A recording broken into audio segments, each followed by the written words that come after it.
오늘 함께 보실 말씀은 구약성경 시편 16편입니다. 16편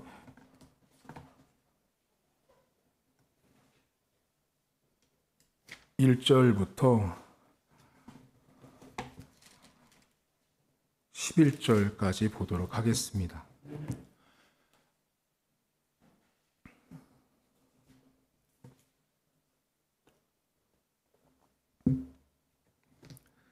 시편 16편 1절입니다.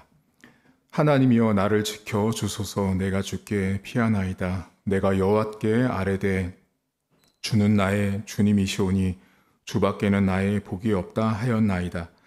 땅에 있는 성도들은 존귀한 자들이니 나의 모든 즐거움이 그들에게 있도다. 다른 신에게 예물을 드리는 자는 괴로움이 더할 것이라. 나는 그들이 드리는 피의 전제를 드리지 아니하며 내 입술로 그 이름도 부르지 아니하리로다. 여호와는 나의 산업과 나의 잔의 소득이시니 나의 분깃을 지키시나이다. 내게 줄로 재어준 구역은 아름다운 곳에 있으며 나의 기업이 실로 아름답도다. 나를 훈계하신 여호와를 송축할지라. 밤마다 내 양심이 나를 교훈하도다. 내가 여호와를 항상 내 앞에 모심이여 그가 나의 오른쪽에 계심으로 내가 흔들리지 아니하리로다. 이러므로 나의 마음이 기쁘고 나의 영도 즐거워하며 내 육체도 안전히 살리니 이는 주께서 내 영혼을 소울에 버리지 아니하시며 주의 거룩한 자를 멸망시키지 않으실 것임이니이다. 주께서 생명의 길을 내게 보이시리니 주의 앞에는 충만한 기쁨이 있고 주의 오른쪽에는 영원한 즐거움이 있나이다. 아멘. 교회를 다니는 저희들을 향해서 성경은 성도라고 말합니다. 성도. 저도 성도, 여러분들도 성도세요. 우리 모두는 다 성도라고 이야기를 하는데 여러분 성도라는 말을 들으시면 기분은 어떠세요? 성도는 뜻이 뭐냐면요. 거룩한 사람이란 뜻이에요. 거룩한 사람, 구별된 사람 또는 예배에 들어가 있는 사람, 그것이 거룩하다는 뜻이에요. 그런데 이게 이 신약 성경에서는 여러분 잘 아신 이렇게 하기오스라는 말로 쓰이는데 구약 성경에서는 좀 특별하게 쓰여요. 성도는 구별되고 봉헌되고 하나님 앞에 드려진 저와 같은 여러분 같은 존재를 성도라고 말하는데 구약에서의 성도의 개념은 뽑혀졌다라는 뜻이에요. 뽑혀졌다.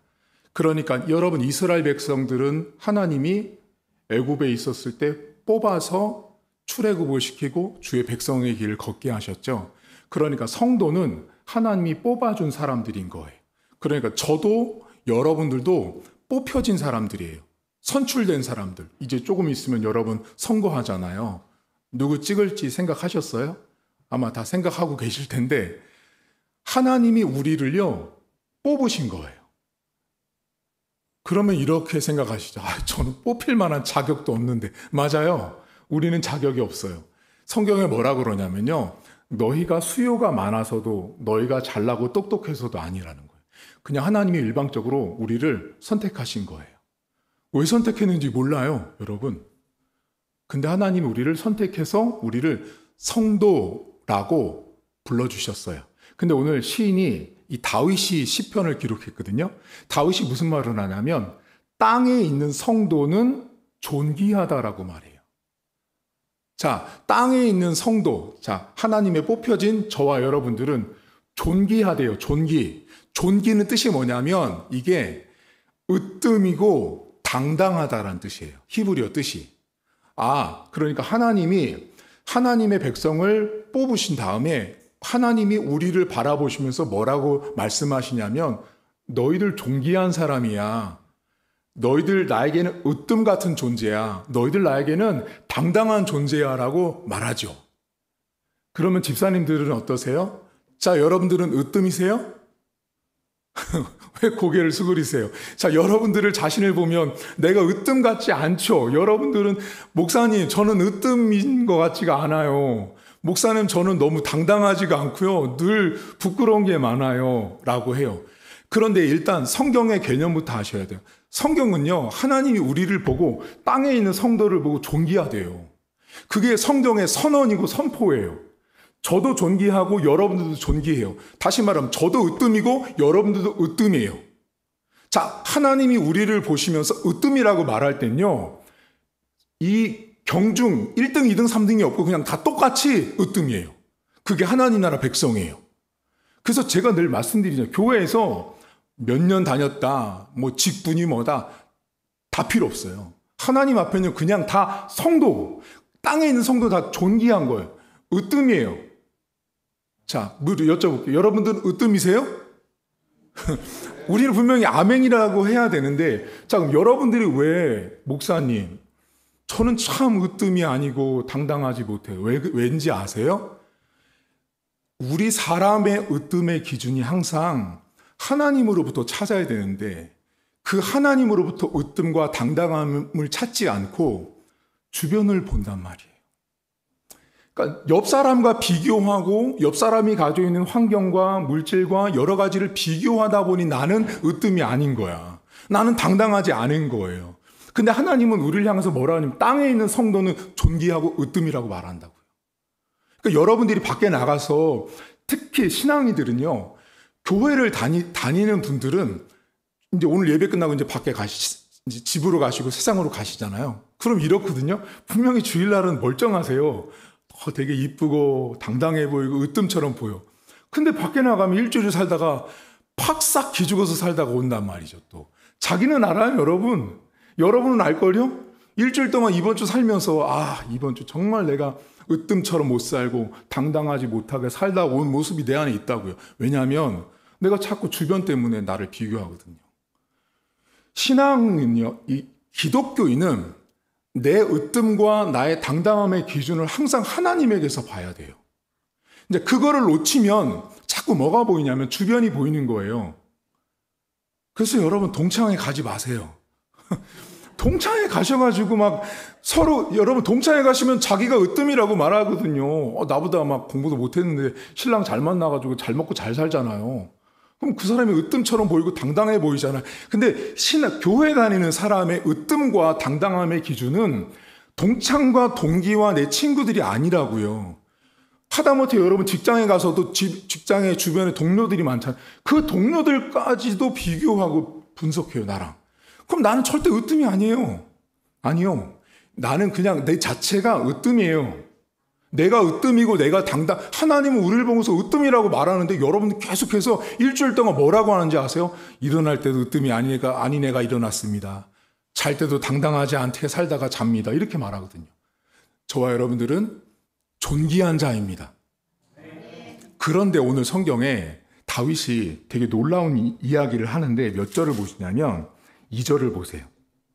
내가 여호와께 아뢰되 주는 나의 주님이시오니 자, 주밖에 나의 복이 없대요. 자, 주밖에 나의 복이 없다라고 말하거든요. 그러니까 다윗은 지금 땅에 살고 있는데 분명히 존귀한 자예요.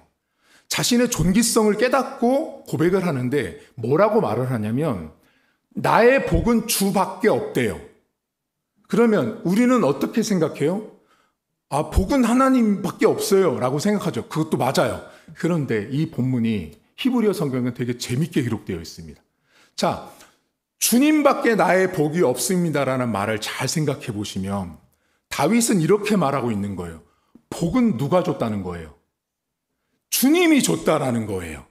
다윗이 받고 누리고 있는 복은 하나님이 준 복을 내가 누리고 살고 있다라는 거예요. 근데 주 밖에 없다라는 말 속에 뭐가 포함되어 있냐면 이런 말이 포함되어 있어요. 주님이 여러분들에게 복을 얼마나 주셨나요? 여러분의 복을 한번 세어보세요. 근데 왜 눈빛은 별로 안 주셨어요, 목사님? 그런 눈빛이에요. 분명히 여러분에게 복을 엄청 많이 주셨거든요, 하나님이. 복을 많이 주셔서 복을 받아서 여기 와서 하나님의 백성을 살고 있어요. 그러면 하나님이 주신 복이 얼만큼 되세요? 양으로 치어보세요, 한번. 높이로 쌓아보시면 얼마나 높이 쌓아 올릴 것 같으세요? 63빌딩보다 더 높이요? 롯데타워보다 더 높이요? 자, 다윗이 무슨 말을 하냐면요. 주밖에 나의 복이 없다라는 말은 이거예요.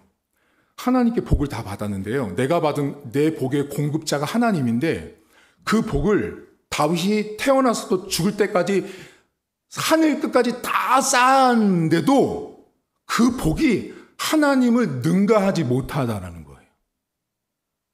자, 그러면 지금 다윗이 무슨 말 하냐면 내가 복을 아무리 많이 받았는데도 불구하고 그 복이 하나님을 넘어설 수 없다라는 거예요. 그러니까 다윗이 복은 하나님이란 분이 얼마나 대단하고 위대한지를 고백하고 있는 거예요. 그러니까 여러분들이 우리는 항상 좁아요. 저도 좁고 여러분도 좁아요. 시야가 좁다고요. 우리가 분명히 받은 복을 세어보지만 이것도 있고 했는데 사람마다 달라. 어떤 분은 복 받은 걸 10가지, 어떤 분은 100가지 막 세지만 아무리 그 복을 평생을 세도 하나님을 넘어설 수가 없는 복을 우리는 받은 거죠. 근데 내가 복을 아무리 받아도 하나님은 너무너무 위대하신 분을 다윗은 고백하고 있는 거예요. 그러니까 여러분에게 복을 주시는 하나님은요, 여러분의 생각과 마음과 우리가 이렇게 가늠하기 어려운 분이라는 사실이에요. 근데 지금 다윗이 하나님께서 자신에게 주시는 복을 매우 세밀하게 이야기하는 부분이 있어요. 여러분 5절을 보세요. 5절에 이렇게 나옵니다. 여호와는 나의 산업과 나의 잔의 소득이고 내 분깃을 지키신다라고 말하며 하나님이 자신의 산업이고 소득이래요. 이게 무슨 말이냐면, 자, 여러분들의 소득은 뭐예요? 자, 여러분들의 소득은 다윗처럼 하나님이에요? 아니에요. 다음 달에 받을 월급이지. 그렇죠? 우리의 소득은 다윗 같은 고백 우린 못하는 거예요. 다윗은요, 자신의 소득이 하나님이래요. 이게 우리는 여러분, 우리의 소득은 목사님 다음 달 월급인데 다윗이라는 사람은 자신의 소득이 하나님이라고 말을 하고 있는 거예요. 그러니 다윗에게 있어서 다윗이 받아 누리고 있는 모든 것들은 하나부터 10까지 하나님이 안 준 것이 없는 거예요. 하나님이 모두 다 주셔서 자기가 받아서 누리고 살고 있는 존재가 다윗이었던 거예요. 그리고 두 번째 6절 보세요. 이렇게 나오면 내게 줄로 재어준 구역은 아름답다라고 말합니다. 줄로 재어줬다라는 말은 뭐냐면요, 하나님이 측량해서 주신 거예요. 그러면 이거죠. 지금 여러분들 삶의 영역이 있어요. 내가 좋아하는 삶의 영역도 있고요, 나빠하는 삶의 영역도 있어요. 예를 들면 친정의 누구누구, 시댁의 누구누구는 좋고 나쁨이 다 있을 수 있어요. 또 내 일하는 상황들, 내 건강의 이러이러한 부분들, 내 어떤 진로와 비전에 대한 이러이러한 부분들이 좋고 나쁨이 다 있는데, 다윗은 무슨 말을 하냐면 한 개인의 인생에게 하나님이 뭘 주실 때는 모두 다 가장 좋은 걸 측량해서 각각의 인생에게 주셨다는 거예요. 그럼 또 이래요. 우리 성도님들이 되게 이상해요. 그러니까 한국 성도님들이 되게 이상한 게 뭐냐면요, 분명히 하나님이 측량해서 가장 베스트를 최고로 주셨습니다라고 말하잖아요. 그럼 이렇게 말해요. 목사님, 저 옆집 사는 집사는 나보다 더 잘 살아요. 항상 기준이요, 옆 사람이에요. 다른 사람이에요. 기준이 다른 사람이다 보니까 하나님이 나에게 측량을 해서 준 거는 안 보는 거예요. 왜 하나님이 여러분에게 측량해서 주신 거는 볼 생각을 안 하시고 남의 넓고 큰 것만 보시냐고요. 그러니까 하나님이 나에게 준 것이 안 보이는 거예요. 다윗은 자신이 지금 받아 누리고 있는 것이 하나님이 측량해서 주신 거예요. 여러분, 지금 여러분 삶에 있는 모든 거예요, 하나님이 주신 거예요. 여러분들이 믿든 안 믿든 진리예요.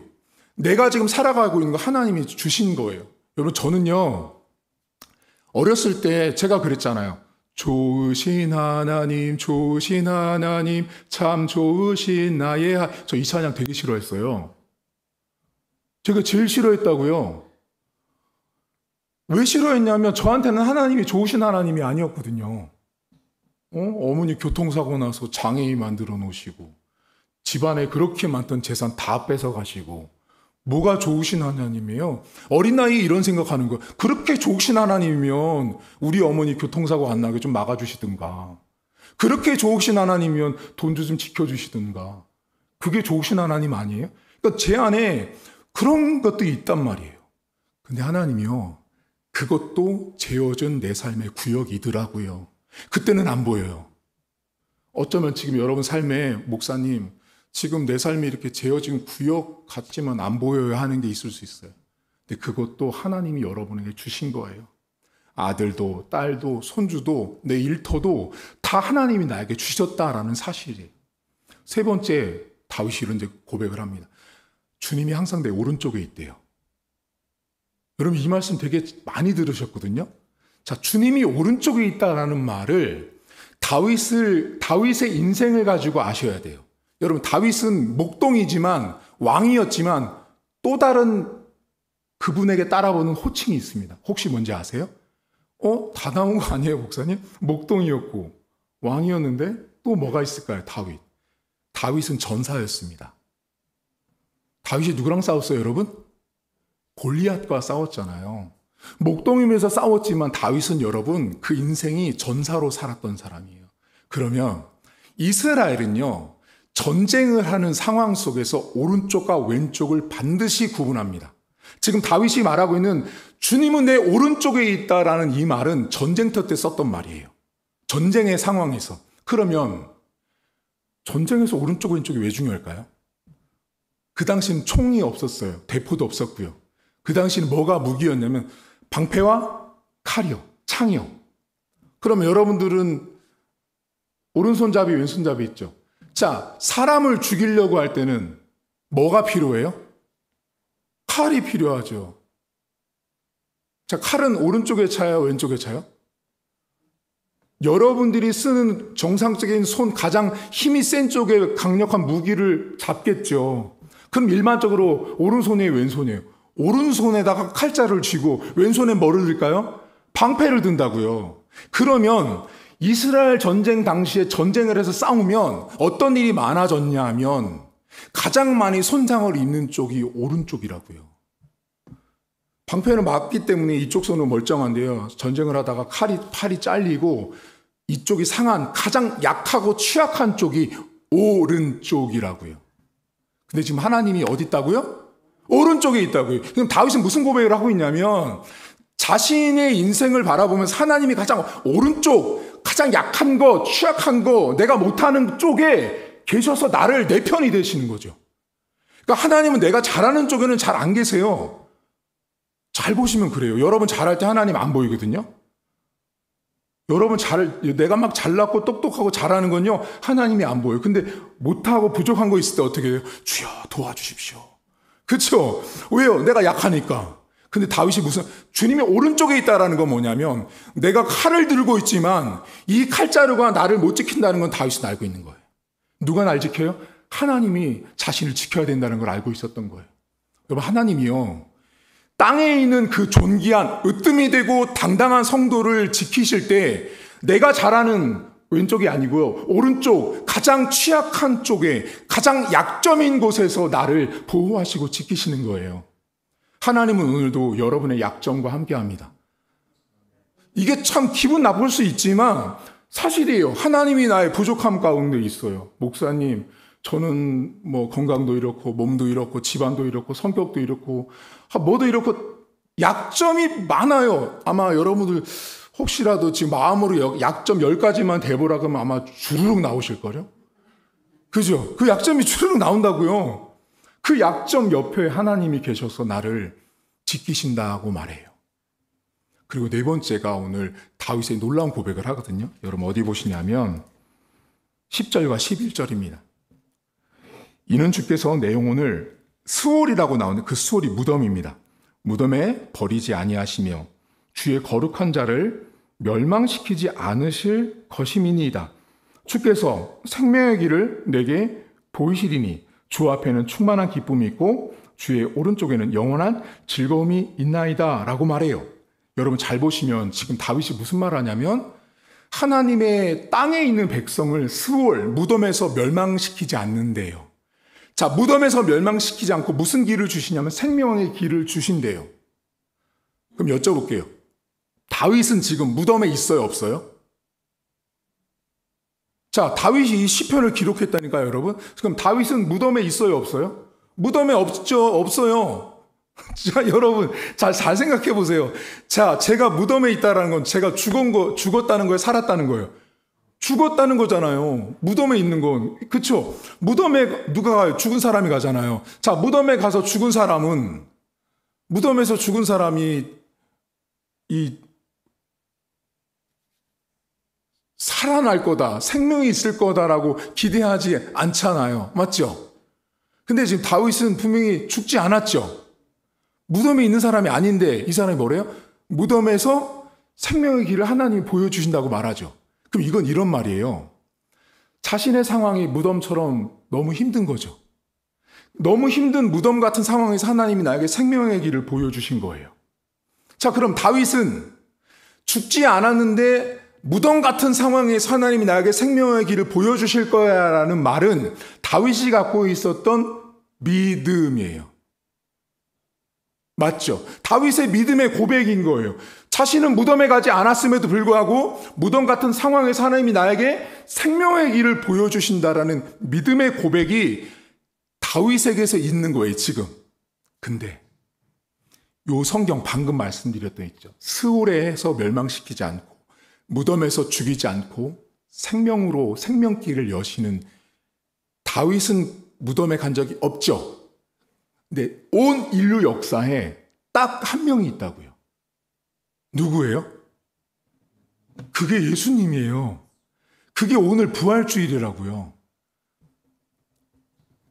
잘 생각해 보세요. 다윗은 믿음의 고백을 한 거예요. 내가 무덤 같은 상황에서 생명길을 열어주실 하나님 믿음으로 고백했는데 예수님은요, 정말 무덤에 갔다가 생명길로 나오신 분인 거예요.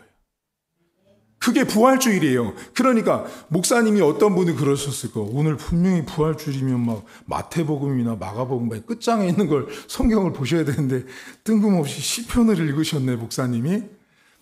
신학교에 가면요, 예수님의 부활을 연구하고 공부할 때 반드시 구약 성경에서 연구하는 시편 성경이 시편 16편이에요. 시편 16편은 예수님의 부활을 다윗은 믿음으로 고백한 사람이었지만 그 무덤에서 생명길로 실제로 행하셨던 유일한 존재가 예수 그리스도밖에 없었어요. 자, 그러면 오늘 성경에 다윗이 무슨 고백을 하냐면 11절을 보세요. 자, 주께서 생명의 길을 내게 보이신다라는 말을 해요. 맞죠? 자, 생명의 길을 보인다고 말하는데요. 이 말은 매우 깊은 히브리어 뜻이 있어요. 자, 이 말은 다윗은 지금 무덤 같은 상황에서 하나님이 나에게 생명길을 보여주시고 생명길로 인도하실 것을 바라보고 믿음으로 보고 있는데 이것이 갖고 있는 더 놀라운 뜻이 있어요. 그게 뭐냐면, 여쭤볼게요. 여러분들 앞에 다윗이 있나요, 지금? 우리 앞에 다윗은 없습니다. 이미 죽었습니다. 다윗이라는 사람은 존재하지 않아요. 다윗은 이미 끝났고 죽었어요. 이미 천국에 있는 사람이에요. 그런데 다윗이 주께서 그 생명의 길을 보여주신다라는 말은 어떤 의미냐면 다윗 때에도 보여주었고 이 시대를 살고 있는 저와 여러분에게도 그 길을 하나님이 다윗 때도 한 번도 안 멈추고 지금까지도 계속해서 그 생명길을 보여주신다는 뜻이에요. 자, 그럼 이게 왜 중요한지를 아셔야 되는데 우리는 예수님이에요? 예수님이 아니에요? 우리는 예수님이 아니에요. 그럼 최소한 우리가 예수님이 아니라는 건 우리는 예수님처럼 될 수는 없어요. 그럼 최소한 예수님처럼 될 수는 없지만 다윗이 고백했던 다윗의 신앙과 다윗의 믿음처럼은 될 수 있는 거예요. 그럼 다윗이 무슨 말하고 있냐면 자신은 무덤에도 가지 않았는데 그 무덤 같은 상황에서 생명의 길로 열어주신 하나님을 그때도 안 멈추신 하나님이 지금도 멈추지 않는다는 뜻은 뭐냐면 여러분 인생의 무덤에서 생명을 지금도 하나님은 열고 있다라는 거예요. 그래 지금도 오늘도 계속해서 보여주시는 길이 뭐냐면 부활의 길을 보여주시는 거예요. 부활은 뭐냐면 여러분 생명길이에요. 생명길. 사망 같은 상황이 있잖아요. 안 되는 상황에서도 하나님은 지금도 오늘도 다윗에게 그 길을 멈추지 않고 보였던 것처럼 내 인생, 내 가족에게도 그렇게 길을 보여주신다라는 거예요. 여러분이 볼 땐 여러분 내 인생이 절망스럽고 안 되고 부족하고 나약한 것이 있는데요. 하나님이 절대로 한 번도 다윗 때부터 지금까지 안 멈춘 일이 있어요. 그게 뭐냐면 생명길로 당신의 백성을 인도하는 거예요. 이스라엘 백성이 여러분 가데스 바네아에서 실수했지만 40년 광야 생활을 했어도 하나님이 그 백성 버리지 않았습니다. 이스라엘 백성이 남쪽 유다 북쪽 이스라엘 때 그렇게 우상 숭배하고 죄를 지었어도 하나님이 그들을 버리지 않았어요. 하나님은 지금도 우리에게 생명길을 계속 보여주고 있어요. 자, 그러면 오늘 부활주일을 맞이하면서 여러분들이 오늘 붙잡아야 될 게 있어요. 여러분 인생이 지금 우리가 벌써 3월 말이잖아요. 1월을 시작했고 어쩌면 제가 볼 때 1월부터 3월 사이에 여러분의 가장 큰 절망과 좌절을 많이 느꼈을 거예요. 왜냐하면 새해를 출발하고 뭔가 희망차게 왔지만 안 된 것들이 많이 있거든요. 근데 하나님이요, 내가 보는 사망이라는 상황 속에서 생명길로 인도하시는 분은 하나님밖에 없다라는 걸 붙드셔야 돼요. 하나님은 그렇게 길을 여시고 그렇게 생명길로 우리를 이끌어가고 있다라는 거 멈춘 적이 없어요. 누가 멈췄냐면 내가 자꾸만 주변 사람과 비교하면서 내가 으뜸이 아니야, 내가 당당하지 못해 하니 하나님이 인도하지 않는 것처럼 보이고 나만 괜히 비참해 보이고 비굴해 보이고 약해 보이는 거예요.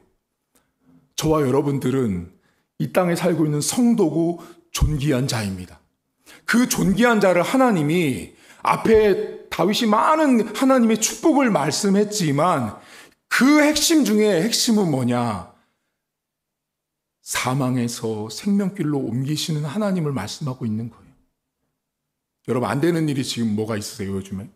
안 되는 일이 분명히 있습니다. 저도 알고 있고 여러분들의 기도 제목을 저도 알고 있어요. 안 되는 일이 있을 수 있어요. 그 안 되는 일에 하나님이 여러분에게 생명의 길로 인도한다라는 걸 붙드셔야 돼요. 하나님이 절대로 여러분들 놓지 않으세요. 놓은 적이 없어요. 옆 사람 때문에 여러분들이 놓았을 뿐이지. 여러분들은 으뜸이시고 여러분들, 하나님이 여러분들 보시면서 당당하다고 어디 가서 말할 수 있어요.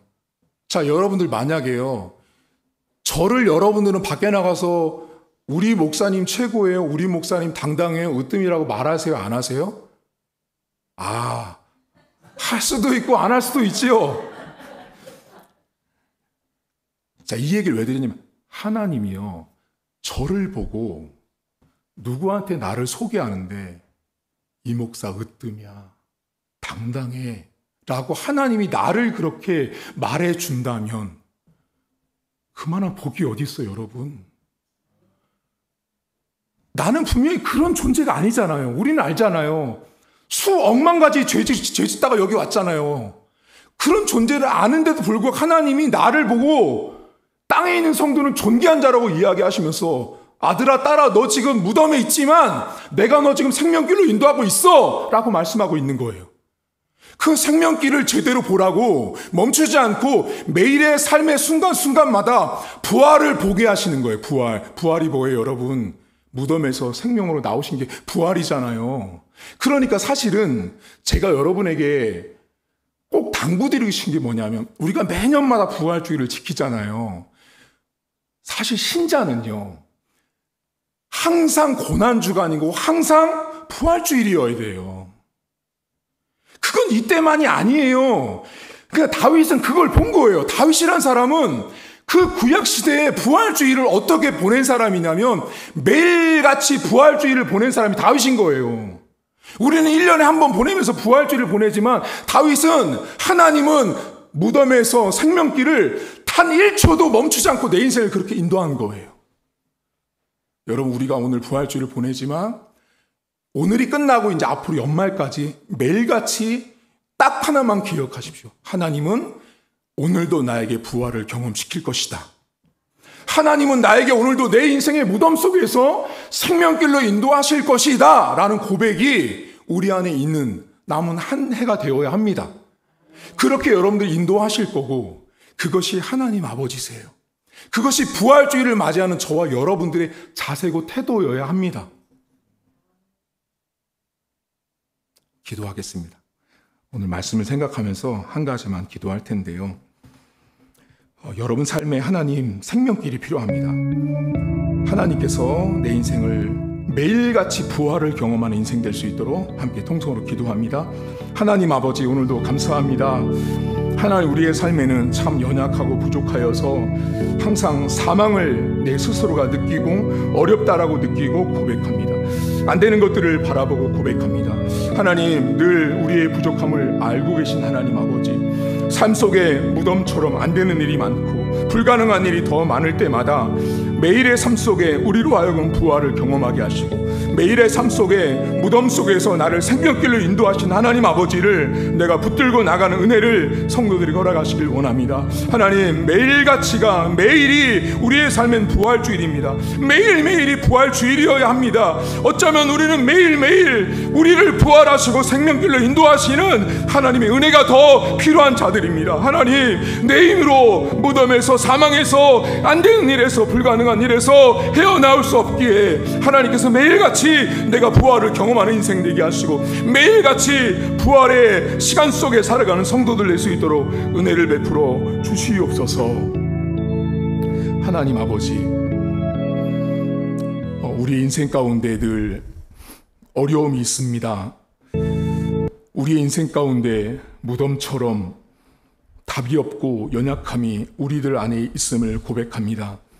하나님, 그때마다 안 되는 일을 보고 옆 사람을 보고 상황을 보고 분명히 하나님은 나를 향해서 너 으뜸이야, 너 내가 당당하게 여겨 라고 말씀하심에도 불구하고 상황과 여건 때문에 나는 으뜸이 아니에요 하나님, 나는 당당하지 못해요 하나님, 그런 존재가 이 땅에 사는 성도가 아닌데 하나님, 그렇게 우리가 믿음이 연약한 나머지 항상 생명길로 한 번도 멈추지 않고 이끌어 가셨던 하나님 아버지를 우리가 놓치고 살았습니다.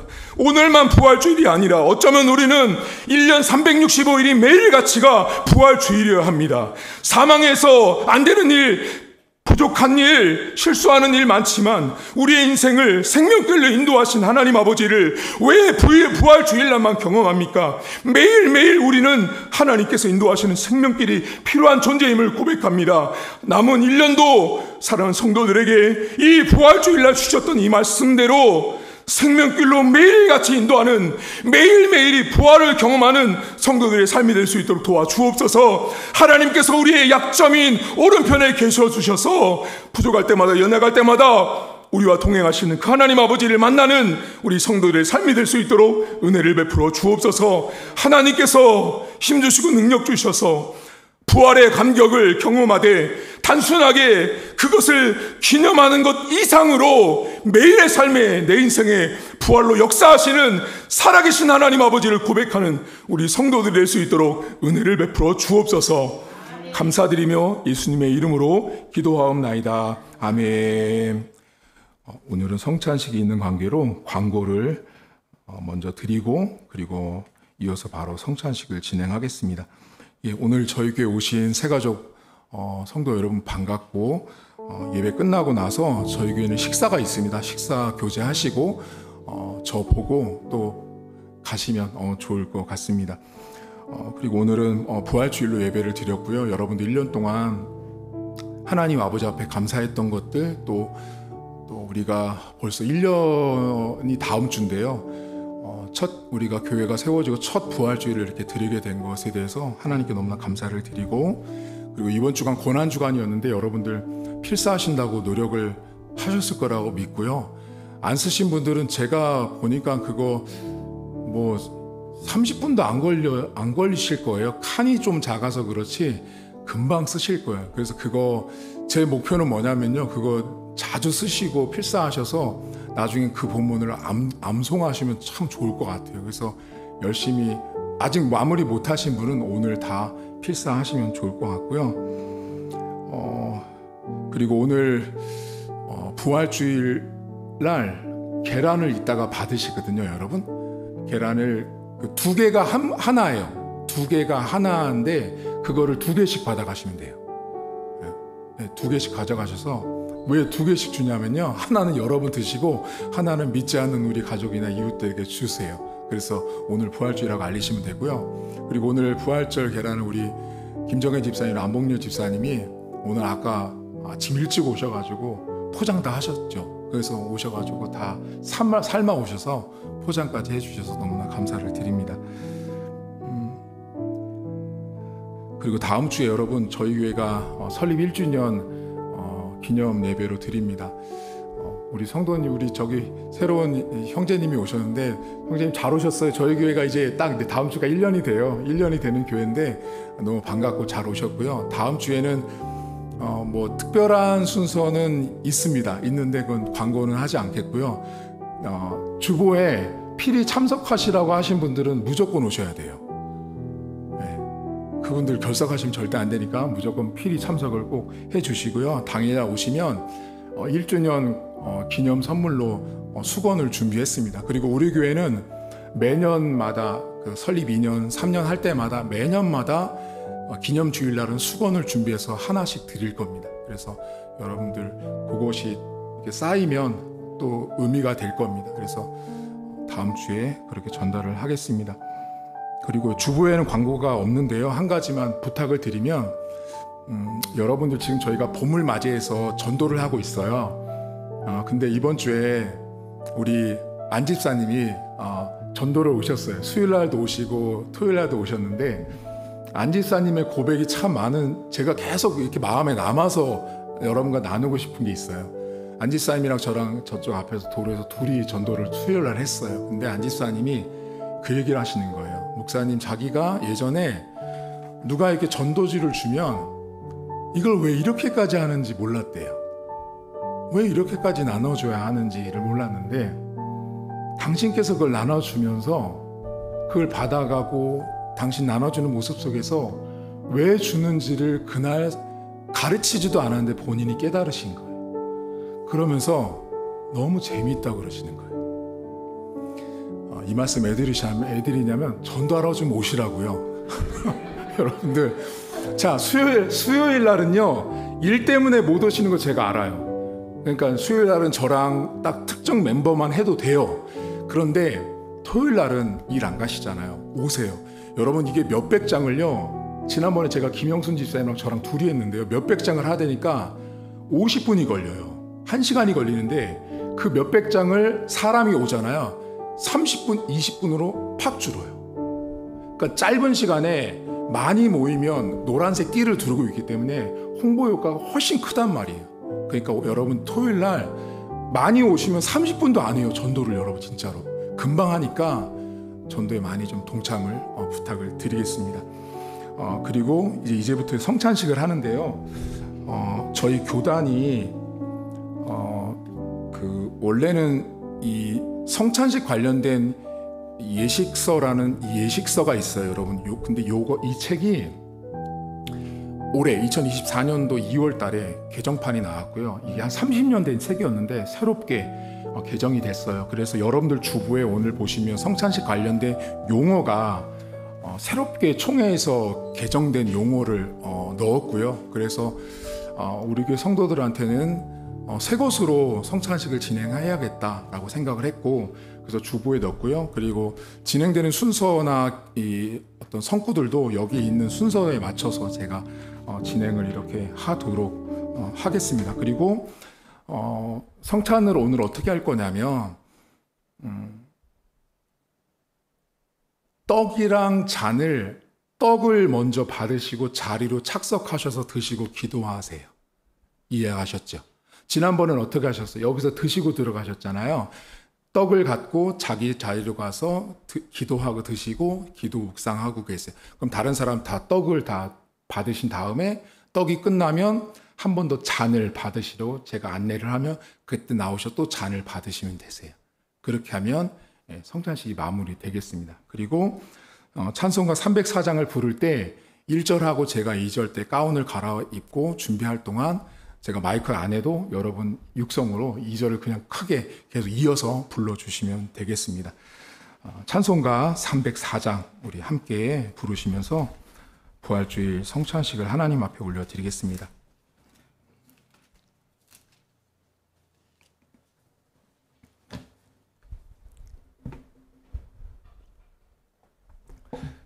찬송가 304장 그 크신 하나님의 사랑 함께 찬양하겠습니다. 그 크신 하나님의 사랑 말로 다 형용 못하네. 저 높고 높은 별을 넘어 이 낮고 낮은 땅 위에 죄범한 영혼 구하려 그 아들 보내사 화목제물 삼으시고 죄 용서하셨네. 하나님 크신 사랑은 증량다 못하네. 영원히 변치 않는 사랑 성도여 찬양. 3절입니다. 하늘을 두루마리 삼고 하늘을 두루마리 삼고 바다를 먹물 삼아도 한없는 하나님의 사랑 더디로 갈 수 없겠네. 하나님의 크신 사랑 그 어찌 작았을까. 저하늘 높이 쌓아도 채우지 못하리. 하나님 크신 사랑은 증량다 못하네. 영원히 변치 않는 사랑 성도여 찬양하세. 다 같이 사도신경으로 우리의 신앙을 고백하겠습니다. 나는 전능하신 아버지 하나님 천지의 창조주를 믿습니다. 나는 그의 유일하신 아들 우리 주 예수 그리스도를 믿습니다. 그는 성령으로 잉태되어 동정녀 마리아께서 나시고 본디오 빌라도에게 고난을 받아 십자가에 못 박혀 죽으시고 장사된 지 사흘 만에 죽은 자 가운데서 다시 살아나셨으며 하늘에 오르시어 전능하신 아버지 하나님 우편에 앉아 계시다가 거기로부터 살아있는 자와 죽은 자를 심판하러 오십니다. 나는 성령을 믿으며 거룩한 공교회와 성도의 교제와 죄를 용서받는 것과 몸의 부활과 영생을 믿습니다. 아멘. 성찬식 관련해서 제정된 말씀 고린도전서 11장 23절부터 29절을 읽어드리겠습니다. 내가 너희에게 전한 것은 주께 받은 것이니 곧 주 예수께서 잡히시던 밤에 떡을 가지사 축사하시고 떼어 이르시되 이것은 너희를 위하는 내 몸이니 이것을 행하여 나를 기념하라 하시고 식후에 또한 그와 같이 잔을 가지시고 이르시되 이 잔은 내 피로 세운 새 언약이니 이것을 행하여 마실 때마다 나를 기념하라 하셨으니 너희가 이 떡을 먹으며 이 잔을 마실 때마다 주의 죽으심을 그가 오실 때까지 전하는 것이니라. 그러므로 누구든지 주의 떡이나 잔을 합당하지 않게 먹고 마시는 자는 주의 몸과 피에 대하여 죄를 짓는 것이니라. 사람이 자기를 살피고 그 후에야 이 떡을 먹고 이 잔을 마실지니 주의 몸을 분별하지 못하고 먹고 마시는 자는 자기의 죄를 먹고 마시는 것이니라. 아멘. 성찬과 관련된 예식사를 낭독하도록 하겠습니다. 이 예식은 우리 구주 예수 그리스도께서 친히 세우신 것으로 그리스도의 죽으심과 부활을 기억하며 성령 안에서 주님과 연합하는 예식입니다. 사랑하는 성도 여러분, 이 성찬은 우리의 죄를 대속하신 예수 그리스도의 십자가의 은혜를 생각하게 할 뿐 아니라 주님과 영적으로 한 몸이 되는 예식을 말합니다. 더 나아가 공동체적으로 하나님이 예비해 놓으신 천국 잔치에 미리 참여하는 예식이기도 합니다. 이 성찬식을 통해 주님은 우리에게 힘을 주시며 죄를 대적하게 하십니다. 모든 고난에서 견딜 힘을 주시고 우리를 굳세게 하시며 그리스도인으로서 책임을 다할 수 있도록 능력을 더해 주십니다. 그리하여 우리 마음에 평안과 소망을 주시고 있습니다. 이 성찬 예식은 세례받은 성도들이 떡과 잔을 함께 나누어 먹고 마시는 방식으로 진행합니다. 그러나 양심의 가책을 느끼는 분과 주의 몸인 교회를 향한 꺼리낌이 있는 분들은 떡과 잔을 받는 일에 주의해 주시면 감사하겠습니다. 함께 기도하겠습니다. 자비로우신 하나님 아버지, 오늘도 이 성찬 예식 가운데 참여한 성도들 기억하시고 선한 것들로 축복해 주시고 좋은 것들로 성도들에게 은혜를 베풀어 주옵소서. 감사드리며 예수님의 이름으로 기도하옵나이다. 아멘. 이제 성찬위원 나오셔서 우리 성찬 준비하겠습니다.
성도들 성찬식에 참여하며 하나님께서 준비하신 은혜를 베풀어 주시고 특별히 영적으로 육적으로 몸이 연약한 분들을 성찬 예식 가운데 치료시켜 주시고 기도 응답이 필요한 분들에게 응답을 주시고 마음에 희망과 소망이 필요한 분에게 용기와 소망을 허락해 주옵소서.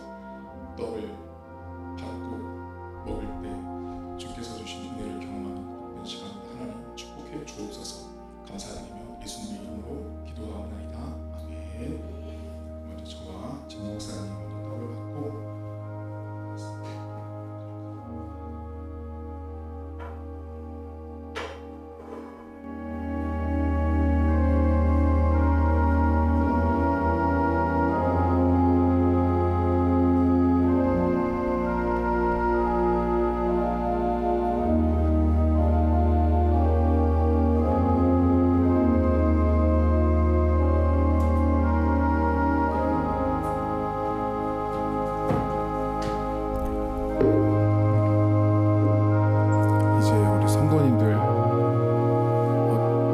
순서대로 앞으로 나오셔서 떡을 받아서 자리로 가시면 되겠습니다. 네, 앞으로 한 분씩 나오셔서 받으시면 되겠습니다.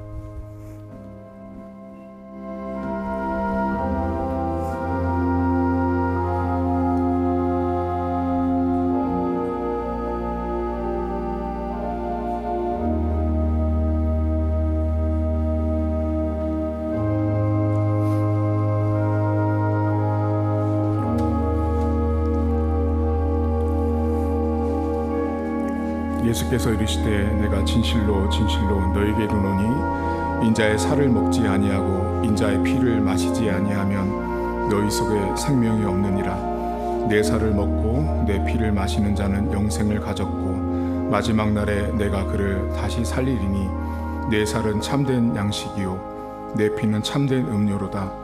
내 살을 먹고 내 피를 마시는 자는 내 안에 거하고 나도 그의 안에 거하나니 살아계신 아버지께서 나를 보내심에 내가 아버지로 말미암아 사는 것 같이 나를 먹는 그 사람도 나로 말미암아 살리라. 이것은 하늘에서 내려온 떡이니 조상들이 먹고도 죽은 그것과 같지 아니하여 이 떡을 먹는 자는 영원히 살리라. 나는 포도나무요 너희는 가지라. 그가 내 안에 내가 그 안에 거하면 사람이 열매를 많이 맺나니 나를 떠나서는 너희가 아무것도 할 수 없음이라. 사람이 내 안에 거하지 아니하면 가지처럼 밖에 버려져 마르나니 사람들이 그것을 모아다가 불에 던져 사르느니라. 잔을 받도록 하겠습니다. 함께 기도하겠습니다. 하나님 아버지, 이제 주님의 피를 저희가 마시고 주께서 십자가에서 고난당하셨던 것들을 기억하는 시간을 갖습니다. 주의 몸과 피를 우리가 먹고 마실 때마다 내가 받았던 하나님의 그 큰 사랑을 기억하게 하시고 하나님께서 주시는 풍성한 위로가 이 시간 잔을 받는 모든 성도들에게 임재할 수 있도록 은혜를 베풀어 주옵소서. 감사드리며 예수님의 이름으로 축복하며 기도하옵나이다. 아멘.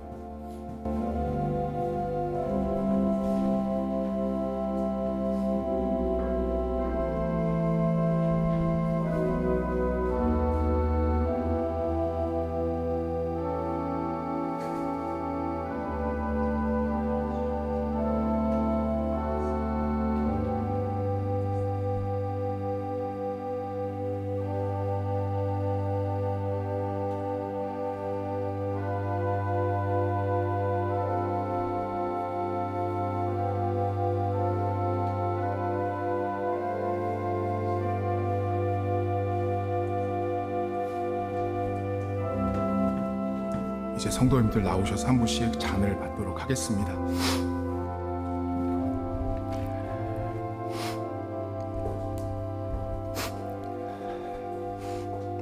만일 너희 속에 하나님의 영이 거하시면 너희가 육신에 있지 아니하고 영에 있나니 누구든지 그리스도의 영이 없으면 그리스도의 사람이 아니라 또 그리스도께서 너희 안에 계시면 몸은 피로 말미암아 죽은 것이나 영은 의로 말미암아 살아있는 것이니라.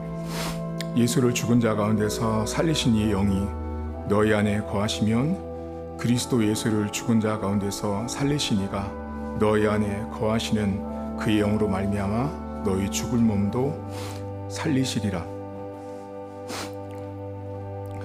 우리가 전한 것을 누가 믿었느냐?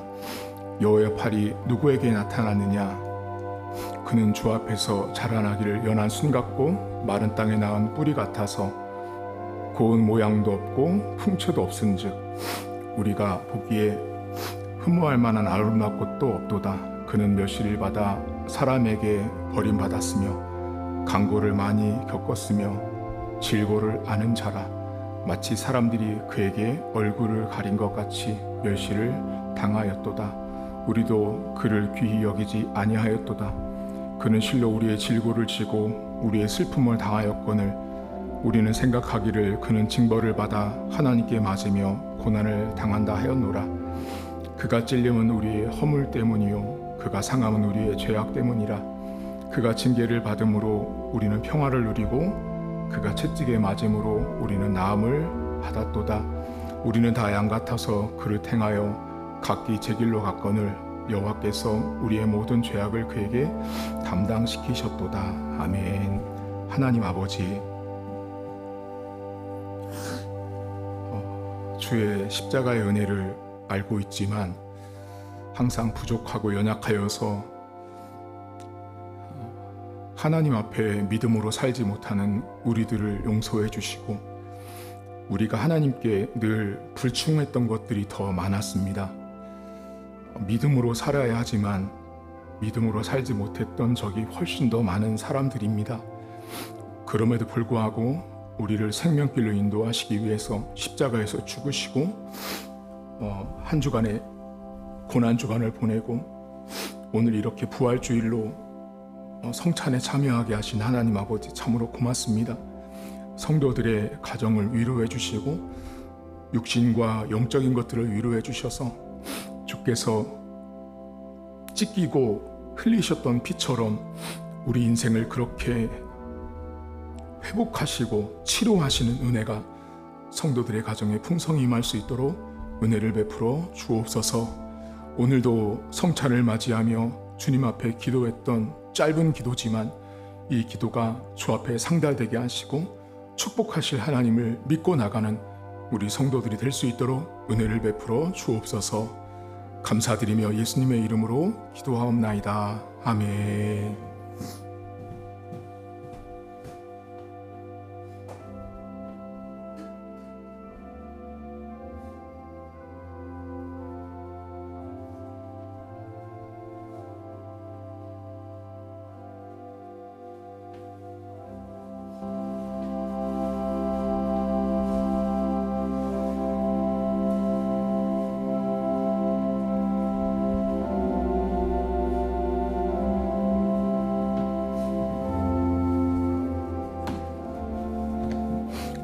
찬송가 436장 부르신 후에 축도로 부활주일과 성찬식을 마치도록 하겠습니다.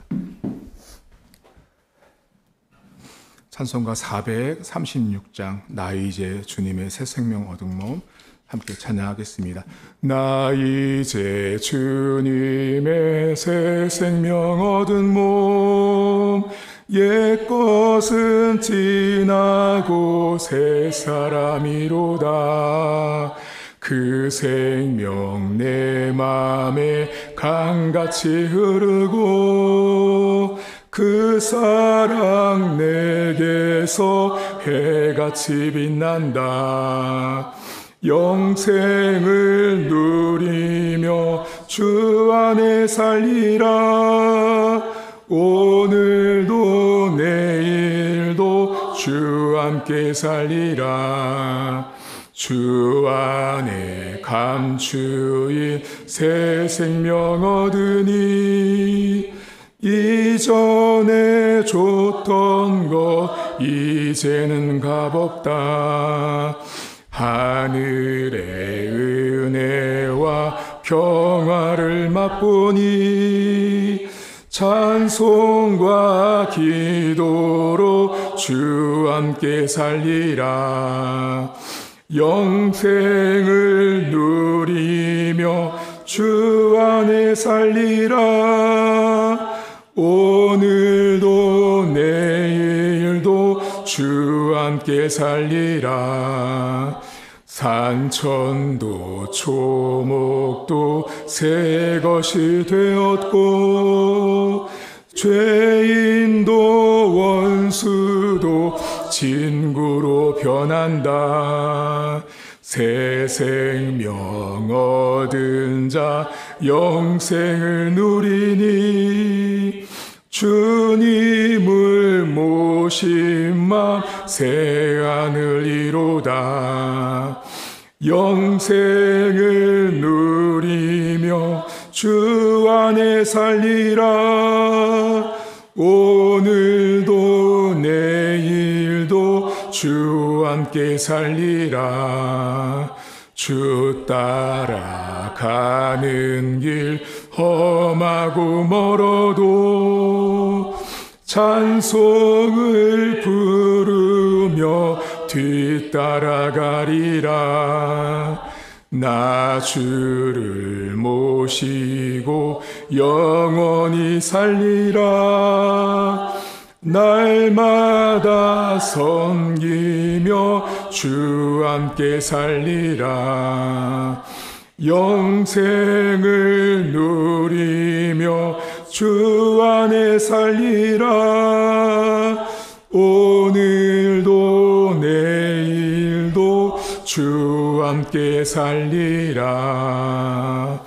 이제는 우리 주님 예수 그리스도의 은혜와 하나님 아버지의 살아계심과 성령의 위로교통 충만하심의 역사가 오늘도 비록 우리의 삶은 사망처럼 어둡고 침침하고 답이 보이지 않지만 우리 인생을 향해서 여전히 생명길로 인도하시는 하나님 아버지를 믿고 나가는 성도들 머리머리 위에 이 땅에 부활하신 그 예수님을 다시 믿음으로 고백하는 성도들과 가정들, 자녀들 머리머리 위에 이제로부터 영원토록 함께 있을지어다. 아멘. 예배 마쳤습니다. 나가서 식사하시고 귀가하도록 하겠습니다.